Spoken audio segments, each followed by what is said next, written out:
Let's move on. Donald Trump may have forgiven Kevin Rudd, but he's told journalists he won't forget how Rudd demonised him before taking on the role as US ambassador. I think he said a long time ago something bad. Yeah. You know, when they say bad about me, I don't forget. Trump's broadside comes after Anthony Albanese claimed Trump's White House dig when he told Rudd he wasn't liked was no big deal. Well, it's a trivia, and frankly, it says more about the journo than it does who asked the question than anything else.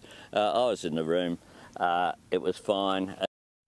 And today we learned that senior members of the government, including Deputy Prime Minister Richard Marles, have not been fine with Rudd's appointment. Liberal Senator Sarah Henderson told Sky News this morning that less than a year ago, Labor MPs met to discuss replacing Rudd with Stephen Conroy in order to avoid damaging conflict with Kevin Rudd. Because I have been told on very reliable sources that Richard Marles, the Minister of Defence, and the Deputy Prime Minister met with the Minister for Trade, Don Farrell, last November, of course, when the President won the election, and discussed replacing Kevin Rudd as ambassador. And their preferred candidate was Stephen Conroy.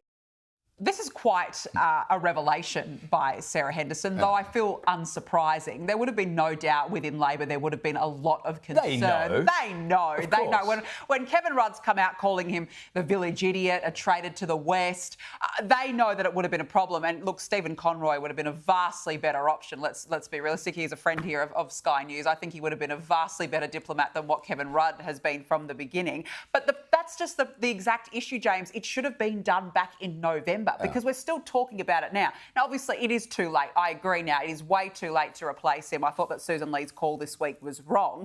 But how's Albo blaming the media for asking questions about it? He's out at Uluru with his hat on today, blaming the media about it. It didn't even make sense. Last week, he's been saying that Donald Trump told him after the meeting, or told Kevin Rudd, that all is forgiven. Yeah. Well, based on Donald Trump's comments, all is not forgiven. So is the Prime Minister lying here? And to try and drag Andrew...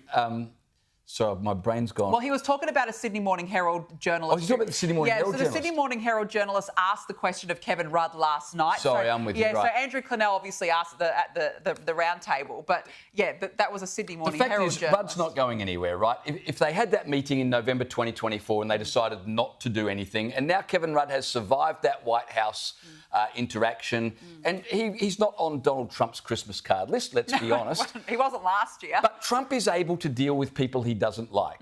I give you Vladimir Putin. I give you Kim Jong-un. I give you Keir Starmer, and so on and so forth. So it is what it is. The coalition would be better spent attacking the Prime Minister rather than the former Prime Minister.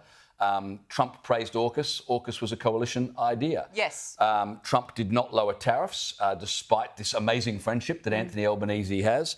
And defence spending in Australia is still a major problem. So I think the coalition would be better spent focusing on those issues rather than lamenting the fact that Rudd is still there when we all know Rudd will continue to be there. And one more thing, one of the reasons why Rudd will stay there is, could you imagine, I mean, Rudd is pretty acerbic, right?